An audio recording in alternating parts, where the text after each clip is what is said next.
Saudara-saudara pendengar yang kami kasihi dimanapun Anda berada, Anda kembali bersama kami pada acara Telaga, Tegur Sapa Gembala Keluarga.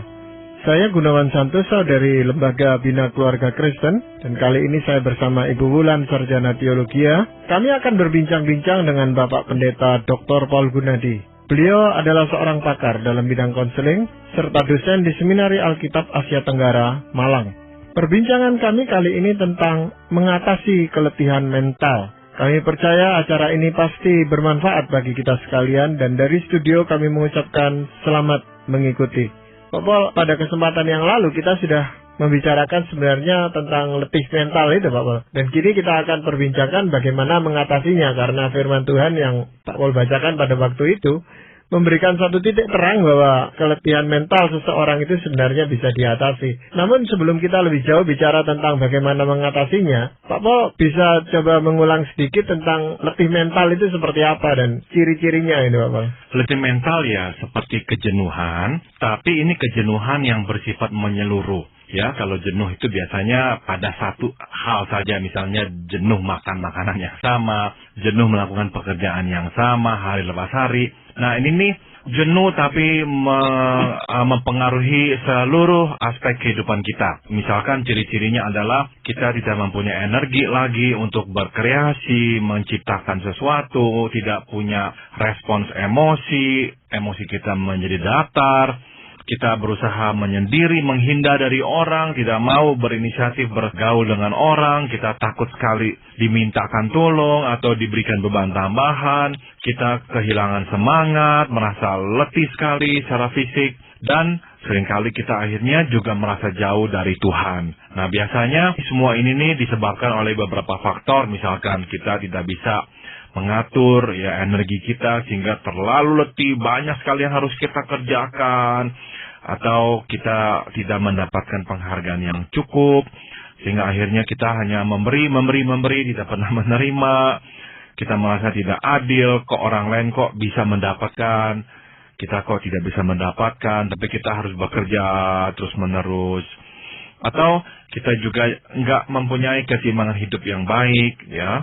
Kita jarang melakukan hal-hal yang menggembirakan hati kita. Nah, ini semua adalah bahan-bahan yang bisa membuat kita letih mental, ya. Salah satunya juga adalah apapun yang kita lakukan tidak membuahkan hasil, atau kita merasa sendiri, tidak ada yang bisa mengerti kita, dan pada akhirnya kita kehilangan perspektif akan makna hidup kita. Nah, itulah kira-kira beberapa penyebab keletihan mental. Ya, Pak Paul, dalam hal ini, apakah ada faktor kepribadian yang mempengaruhi sehingga seseorang itu rentan terhadap keletihan mental itu, Pak Paul? Ada, Pak Gunawan. Yang pertama adalah kepribadian yang pasif, ya. Apa tuh yang saya maksud? Secara gampangnya adalah orang yang tidak bisa menolak permintaan, ya. Takut sekali mengecewakan orang. Jadi hanya memberi reaksi tapi jarang memberikan aksi. Ya, orang-orang yang pasif, tidak bisa menolak permintaan, takut mengecewakan orang, saya kira adalah ya tipe kepribadian yang menambah kerentanan terhadap keletihan mental. Sebabnya ya orang akan enak saja minta dia dan dia tidak bisa menolak sama sekali. Meskipun tidak bisa ya tapi takut mengecewakan orang. Nah, akhirnya nih overloaded, ya, terlalu penuh, terlalu berat bebannya, tidak bisa membagikannya dengan yang lain. Nah, akhirnya ambruk, terlalu letih semuanya. Kalau dia takut mengecewakan orang, jadi kalau dibalik dengan kata lain dia lebih pilih mengecewakan diri sendiri, ya Pak Paul. Mungkin itu yang menyebabkan jadi ya lama-lama setengah mati, ya Pak Paul. Kehabisan bensin, betul sekali. Karena ya kekecewaan itulah yang makin hari makin subur dalam hatinya. Letih sekali akhirnya. Nah, seperti itu memang. Tapi memang ada orang itu yang kepingin melakukan semua pekerjaan itu supaya ya dia lebih terpandang, dia lebih dipuji orang, hargai orang gitu, Pak Paul. Nah, ini memang tipe kepribadian yang tertentu juga, ya Pak Gunawan, yaitu orang yang haus akan penghargaan. Misalnya pada masa pertumbuhannya dia sangat kurang ya menerima penghargaan itu. Sehingga sekarang dia mencari-cari penghargaan. Akhirnya dia bekerja sekeras mungkin, menyenangkan hati orang, dan ini nih, dia melakukan semua itu tuh tanpa mengenal batas. tidak tahu ya keterbatasan dirinya. Pokoknya yang penting orang senang, apapun yang diminta lakukan sebisa-bisanya agar mendapatkan penghargaan. Nah, rentan sekali terhadap keletihan mental. Kalaupun dia bisa melakukan semua ini, dia akan keletihan. Lama-lama keletihan itu tuh akan menggerogoti dirinya dan dia mengalami keletihan mental. Nah, sebaliknya, kalau ada kalanya dia gagal memenuhi permintaan orang tidak suka jadinya, waduh, itu pun bisa sangat memukul dirinya. Satu kali sajalah orang tidak menghargai, tidak begitu memberikan penghargaan seperti yang diharapkan ya. Wah, itu tuh cukup bisa menjatuhkannya. Sehingga tiba-tiba dia lemas, tidak mau ngapa-ngapain, rasanya kok semuanya itu kok ambruk, gagal, letih sekali ya. Nah, ini juga salah satu dampaknya. Popol, ada pengaruh nggak temperamen kita yang beda-beda gitu? Saya membayangkan kalau misalnya melankolik nih seperti saya, lebih rentan kali ya, lebih mudah redup, lebih mudah sedih, agak sulit untuk cheerful gitu seperti orang-orang yang sanguin, atau kolerik kan lebih bisa marah, jadi tersalurkan gitu Pak Pol. Ada pengaruhnya nggak Pak Pol? Saya kira ada pengaruhnya Ibu Wulan. Memang tipe-tipe melankolik karena memang perasaannya itu sangat peka dan sangat bertenaga, ya bisa mengayunkan emosi orang atau diri orang dari atas ke bawah ke atas ya. Jadi memang lebih rentan lah. Kenapa dalam hal menerima tugas atau tanggung jawab itu sebenarnya kan dia tahu kemampuannya dirinya sendiri ya. Untuk menolak kan sebenarnya ya, kalau dia memang tidak mampu kan bisa bilang tidak mau gitu. Nah, masalahnya kalau orang ini nih memang tidak tahu itu tuh Pak Gunawan. Dan ada sebagian orang yang memang tidak tahu dirinya. Jadi istilah tidak tahu diri cocok di sini nih. Artinya tidak memahami atau kurang peka dengan keterbatasan pribadi ya. Tidak tahu kemampuannya sampai seberapa jauh. Dan celakanya dia juga tidak tahu kapan dia letih. Dia tidak bisa membaca reaksi dirinya itu tuh bahwa dia sudah keletihan tuh. Tidak bisa. Benar-benar kurang peka. Selalu menganggap diri bisa. Ini nih ya mungkin sekali orang yang menderita sindroma single fighter ya. Jadi lakukan semua sendiri dan tidak bisa membaca reaksi dirinya sendiri. Bahwa dia terlalu letih atau dia sebetulnya itu sudah tidak sanggup lagi, namun tidak bisa, harus. Nah, akhirnya benar-benar kehabisan bensin, dia letih sekali dan tidak mau melakukan apapun. Hanya bisanya duduk, diam, dan tidak mempunyai gairah hidup lagi. Mungkin itu yang sering membuat orang terkaget-kaget ya Pak Pol. Biasa-biasa kita melihat dia begitu energik, bisa melakukan banyak hal, ke sana kemari. Pokoknya everything kelihatannya dia bisa lakukan dengan baik gitu loh Pak Pol. Lalu tiba-tiba suatu hari, seperti yang Pak Pol jelaskan itu, seperti nggak punya tenaga, nggak mau ngapa-ngapain. Orang kan kebingungan gitu melihatnya. Betul sekali. Dan orang ini nih bisa jadi bukannya orang yang melankolik Bulan. Bisa jadi dia orang yang sanguin ya, atau orang yang kolerik. Jadi memang keletihan mental bisa menyerang siapapun ya, bukan hanya yang melankolik ya. Yang sanguin pun yang penuh dengan tenaga, tapi misalkan ini nih, tidak memahami keterbatasan dirinya, akhirnya ya bisa ambruk mengalami keletihan mental pula. Ada orang yang memang sebenarnya tahu dia Pak Pol, bahwa dia tidak mampu, tapi karena oleh teman-temannya segala didorong-dorong, coba saja nanti saya bantu dan sebagainya. Walaupun pada kenyataannya ya tidak dibantu apa-apa, akhirnya dia ambruk sendiri. Betul. Jadi ya sekali lagi penting ya bagi kita ini nih mengenal diri ya, bisa apa tidak bisa ya, batasnya kita seperti apa, sejauh apa, itu penting tuh, dan bisa membaca reaksi ya dalam diri kita. Reaksi kita itu seperti apa? Kalau memang reaksi kita sudah berkata lampu kuning, stop, tidak bisa, ya dengarkanlah gitu. Jangan akhirnya memaksakan diri, sebab hasilnya bisa lebih buruk ya. Ya mungkin ini ada hubungannya dengan penghargaan yang dia terima gitu Pak Pol. Betul sekali ya. Jadi orang-orang ini nih bisa jadi menghargai dirinya kalau melihat dirinya itu tuh berfungsi. Kalau melihat dirinya tidak berfungsi, tidak ada guna, wah rasanya tidak berharga.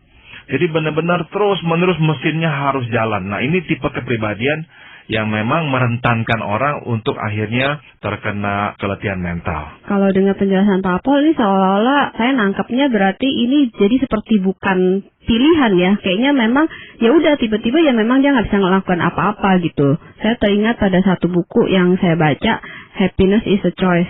Belum selesai sih bacanya. Itu dijelaskan itu tanggung jawab kita gitu dalam banyak area hidup. Kita mau pilih untuk bisa bahagia atau ya kita pilih yang sebaliknya gitu. Sebenarnya bisa kok gitu Pak Paul. Saya kira dari awalnya memang kita mesti mempunyai prioritas yang jelas ya. Kita mesti juga mengenal diri kita ya, keterbatasan diri kita juga dengan jelas. Dan kita bisa menerima diri kita apa adanya. Nah kalau kita menguasai hal-hal itu, saya kira iya kita lebih dijauhkan ya dari kemungkinan terkena keletihan mental. Supaya lebih konkret gitu Pak Paul ya, di dalam Alkitab ada nggak Pak Paul contohnya yang nyata seseorang yang mengalami keletihan mental ini Pak? Di 1 Raja-Raja pasal 18 dan 19 itu tercatat tentang kisah Elia. Nabi Elia itu tuh nabi yang perkasa sekali dan dipakai Tuhan dengan dahsyat. Satu kali Tuhan memintanya untuk menghadap Raja Ahab, raja yang sangat-sangat kejam sekali dan telah meninggalkan Allah Yehova ya, Allah. Sehingga Allah mengirim nabinya Elia untuk menegur Ahab. Ahab akhirnya bertemu dengan Elia dan Elia menantang Ahab untuk membawa nabi-nabinya, nabi-nabi palsunya, yaitu 450 nabi Baal dan 400 nabi Asyera. Dan di atas gunung itu mereka beradu. Apa yang kita ketahui adalah Allah membakar semua korban persembahan. Sedangkan nabi-nabi Baal dan Asyera itu tuh tidak bisa membakar korban persembahan. Akhirnya Elia dianggap menang dan Elia turun. Tapi kemudian apa yang terjadi? Isabel, istri Ahab marah dan mengancam ingin membunuh Elia. Elia lari sekali. Kita bisa membaca di sana. Elia akhirnya naik ke Gunung Horeb dan disitulah dia benar-benar mengalami keletihan mental. Dan di sana akhirnya Tuhan berbicara dengan dia, memberikan kekuatan-kekuatan kepada Elia. Nah itu latar belakangnya di 1 Raja-Raja 18 dan 19.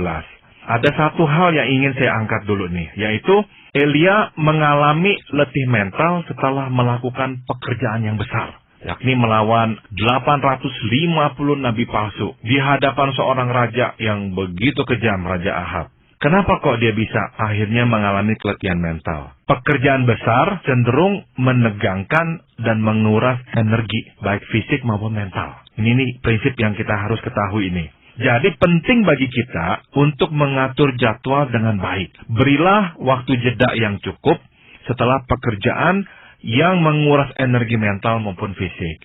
Kadang kita tidak bijaksana. Kita menyusun jadwal begitu dekatnya satu sama lain. Dan pekerjaan yang berat-berat kita susun berurutan ya. Tidak ada waktu jeda yang cukup. Akhirnya kita kecapean bukan saja secara fisik, tapi juga secara mental. Uniknya juga kalau kita baca pelayanannya Tuhan gitu ya, selalu ada tuh waktu-waktu disebutin Tuhan menyendiri dari kerumunan, atau Tuhan pergi ke bukit sendorong diri lalu berdoa dan sebagainya gitu. Nah sisi ini kayaknya agak jarang diperhatikan oleh hamba Tuhan maupun jemaat. Jemaat lebih menuntutnya, ayo dong hamba Tuhan harus ini, harus terlibat ini dan ini. Rasanya nggak ada waktu sisa untuk diri kita sendiri gitu loh Pak. Betul sekali. Maka penting ya kita memang memberi jadwal yang cukup panjang ya. Misalkan yang saya tahu Billy Graham setelah melakukan KKR, dia akan mengambil waktu untuk berlibur. Benar-benar dia akan berlibur, lepas dari segala tuntutan. Nah itu saya kira sehat. Ya jangan menjadwalkan hari lepas hari, minggu demi minggu, 365 hari. Dan kita berbangga ya bahwa waduh kita begitu sibuk. Kita bukan hanya sibuk, tapi kita juga tidak bijaksana. Tinggal tunggu waktu, akhirnya kita mengalami keletihan mental. Ya, memang jadwal itu sulit Pak Paul ya. Kalau masih jauh gitu rasanya kita menggampangkan, toh waktunya masih jauh gitu. Biasanya memang mendekati hari hanya itu yang kita jadi bisa keletihan mental itu Pak Paul. Betul. Maka kalau sekali, 2 kali kita mengalami ya hal seperti itu tuh, seharusnya lah kita belajar. Kita mulai kenal dah batas-batas kita itu. Nah, kita harus mulai menjadwalkan aktivitas kita dengan lebih longgar. Nah, memang setiap orang nggak sama longgar dekatnya ya. Kalau kita perlu lebih longgar, ya silakan perlu lebih longgar. Tidak harus kita sama dengan orang lain. Ya, yang penting kan kita melakukan pekerjaan itu. Nah, sekali lagi saya tekankan, semakin besar pekerjaannya, semakin menguras energi, baik mental maupun fisik. Jadi berarti harus lebih panjanglah waktu jeda setelahnya. Nah, reaksinya Nabi Elia apa Pak waktu itu setelah dia mengalami keletihan mental itu? Dia sangat tidak bisa lagi menguasai emosinya dan reaksinya dan dirinya. Tidak bisa. Yaitu dicatat di Alkitab, dia ketakutan. Nah, ini kan sesuatu yang aneh ya. Dia menghadap Raja Ahab, dia berani. Dia menghadapi 850 nabi-nabi Baal dan Asyerah. Dia sendirian. Berani. Tapi sekarang dia ancam oleh permaisuri Isabel, dia ketakutan. Jadi benar-benar suatu reaksi yang menandakan dia kehilangan keseimbangan hidupnya tuh. Nah, akhirnya apa tuh yang dia rasakan? Dia lari ke atas gunung dan dia merasakan kesendirian. Nah, seperti yang telah kita bahas, keletihan mental itu tuh juga disebabkan oleh perasaan sendiri sekali. Firman Tuhan mencatat di pasal 18 ayat 22, Elia berkata, hanya aku seorang diri yang tinggal sebagai nabi Tuhan. Padahal nabi-nabi Baal itu ada 450 orang banyaknya. Nah, apa yang Tuhan lakukan? Tuhan mengirim Elisa, ya, seorang hamba Tuhan yang lain untuk mendampingi Elia. Nah, firman Tuhan berkata, dan Elisa bin Safat harus kau urapi menjadi nabi menggantikan engkau. Nah, apa prinsip yang bisa kita pelajari di sini? Ternyata memang kita memerlukan teman yang dapat mendampingi kita dalam suka dan duka. Kalau kita suka pun tapi tidak punya teman, kita tidak membagikan kesukaan itu dengan orang lain. Kita simpan sendiri. Nah, itu pun juga tidak terlalu sehat. Apalagi dalam keadaan duka. Kita mesti mempunyai pendamping, seseorang, sahabat yang bisa kita ajak ya berbagi rasa dengan kita. Nah, rupanya ini tidak terjadi dalam diri Elia. Dia sendirian. Rupanya dia itu single fighter. Ya, dan kita nanti akan lihat bahwa sesungguhnya Elia itu tuh punya orang lain, teman-teman yang lain, dia tidak sendirian. Tapi entah mengapa Elia itu tuh cenderung mau melakukan semuanya sendirian. Dan itulah akibatnya dia mengalami keletihan mental. Lalu bagaimana reaksi Tuhan, Bapak? Ini menarik sekali ya. Tuhan itu tuh waktu bertemu dengan Elia di Bukit Horeb, Tuhan hanya bertanya, apa yang kau lakukan di sini, Elia? Elia menjawab, aku bekerja segiat-giatnya bagi Tuhan. Ya, tapi orang Israel meninggalkan perjanjianmu dan sekarang mereka ingin mencabut nyawaku. Ya, terus Tuhan berkata kepada Elia, Allah mengingatkan Elia bahwa usahanya tidak sia-sia. Karena masih ada 7.000 orang yang tidak sujud menyembah Baal. Nah, apa nih yang bisa kita timba ya dari ayat ini? Begini, Elia itu tuh merasa bahwa semua usahanya sia-sia. Dia bekerja segiat mungkin, tapi tidak membuahkan hasil. Karena apa? Masih lebih banyak orang Israel yang menyembah Baal dan Asyerah. Ya, nah, maka kita tadi sudah belajar bahwa kalau kita melakukan pekerjaan namun kita menganggap pekerjaan itu tuh tidak berhasil, tidak membuahkan apa-apa, kita rentan terhadap keletihan mental. Dan rupanya ini yang dialami oleh Nabi Elia. Apapun yang dia lakukannya kok tidak ada hasilnya, tidak membuat perbedaan apapun. Nah, jadi apa tuh yang mesti kita lakukan? Di sini kita mesti belajar ya, melihat hasil sekecil apapun. Dan kita mesti memiliki fokus yang jelas, sehingga kita dapat melihat hasilnya. Ingatlah bahwa tugas kita adalah setia mengerjakan kehendak Tuhan. Kita menyerahkan hasilnya kepada Tuhan. Jadi ini pelajarannya yang bisa kita petik ya. Orang yang luput melihat hasil ya, meskipun sebetulnya ada hasil, akhirnya mudah sekali terkena keletihan mental. Ada orang yang mengharapkan hasilnya yang lebih besar, sehingga hasil yang kecil itu tuh tidak digubrisnya. Ya, ini nih orang yang memang mudah rentan terkena keletihan mental. Papa rasanya menggelitik sekali gitu ya. Sebelumnya kan Elia begitu menggebu-gebu menantang nabi-nabi palsu tersebut, Ahab dan sebagainya gitu. Tapi tiba-tiba jadi seperti ini gitu. Hanya karena dia merasa ya udah semua usahanya sia-sia begitu. Atau karena memang misalnya dia waktu itu udah menetapkan target sekian, nah targetnya itu tidak tercapai begitu. Jadi ini seperti yang tadi kita bahas Bu Wulan, yaitu ada orang-orang yang, waduh, tadi Ibu Wulan kan juga sudah singgung, bekerja, tiba-tiba blok mesinnya mati. Nah itu tuh yang terjadi pada Elia. Dia orang yang bekerja, tapi seolah-olah dia tidak mengenal batasnya itu.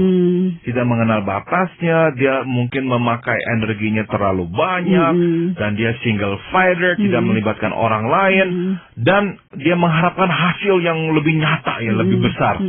Tidak dilihat semuanya itu tuh, akhirnya dia ambruk. Maka menarik sekali Tuhan mengingatkan Elia bahwa masih ada 7.000 orang. Iya. Bukan 7, bukan 70, bukan 700, tapi 7.000. Berarti cukup banyak di Israel itu tuh. Orang yang tidak sujud menyembah Baal. Jadi saya menyimpulkan Elia ini nih memang ya rupanya terbiasa sendiri. Maka Tuhan akhirnya mengirim Elisa mendampingi Elia. Rupanya ya Tuhan juga minta Elia untuk bagi ya pekerjaanmu, bagi hidupmu dengan orang lain. Musa sendiri juga pernah kelelahan itu Pak Pol ya, waktu memimpin orang Israel sebegitu banyaknya itu, sampai mertuanya beritahu mesti dipilah-pilah gitu. Betul, karena dia itu tuh harus menjadi hakim bagi semua orang Israel. Yang kalau dijumlah sebetulnya dengan anak, dengan orang tua, ya, dengan wanita itu mungkin sekitar 3 juta orang. Nah, satu orang bagaimanakah bisa menjadi hakim untuk begitu banyak orang? Ya habis. Nah, makanya mertuanya Jethro memberikan masukan yang sangat baik. Dia harus memilih orang-orang yang matang, yang rohani, yang bijaksana untuk menjadi pendampingnya yang bisa nanti melakukan tugas yang dia lakukan. Tadi Papa mengatakan bahwa Tuhan menyediakan Elisa begitu ya sebagai pendampingnya Nabi Elia gitu. Tapi ada beberapa penafsir yang saya baca gitu justru menafsirkan bagian ini bukan seperti yang Papa jelaskan tadi gitu. Justru ini seolah-olah bagian akhir dari pelayanan Elia gitu. Setelah itu udah nggak terlalu banyak kok disebutkan atau diceritakan pelayanan Elia, dan memang Elisa ini dipersiapkan untuk menggantikan Nabi Elia, Pak Paul.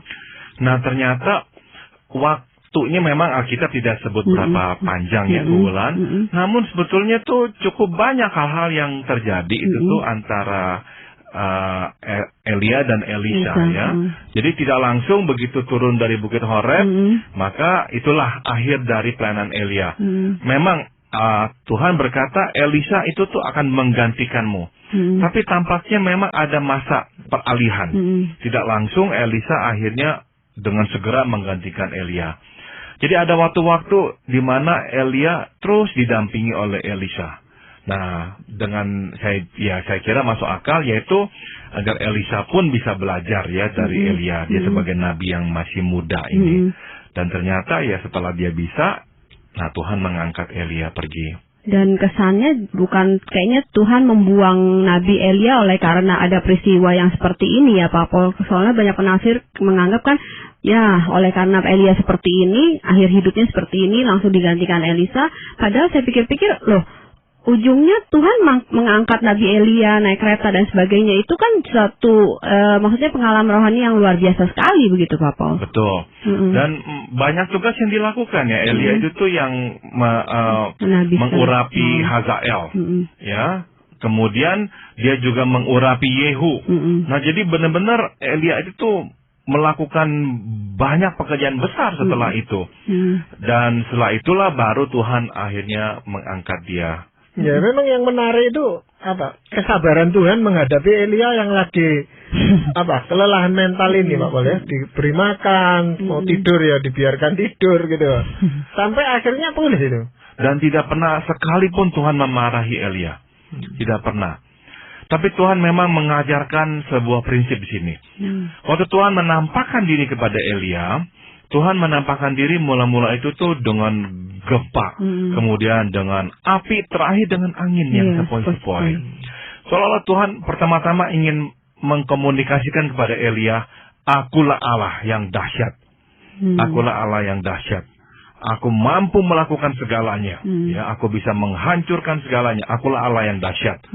Tapi waktu Tuhan berbicara kepada Elia, Tuhan berbicaranya itu tuh di dalam keheningan angin yang sepoi-sepoi.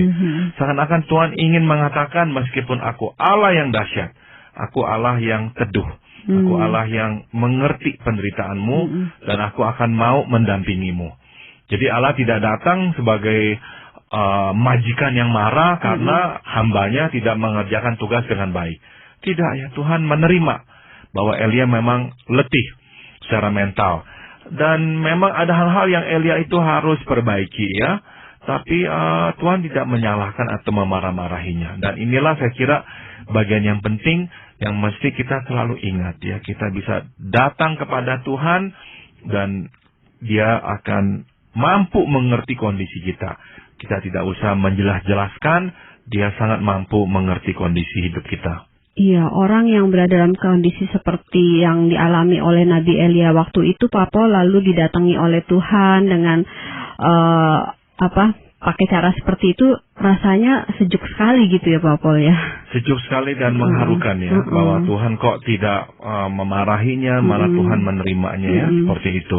Memang ini menjadi penghiburan tersendiri buat setiap kita Pak Paul yang suatu saat atau pernah mengalami keletihan mental ini, dan Tuhan akan menyembuhkan kita dengan caranya yang sangat ajaib, yang sangat unik, spesifik untuk masing-masing kita. Jadi terima kasih sekali Pak Paul untuk perbincangan ini, juga Ibu Bulan banyak terima kasih. Para pendengar sekalian, kami mengucapkan banyak terima kasih Anda telah mengikuti perbincangan kami dengan Bapak Pendeta Dr. Paul Gunadi dalam acara Telaga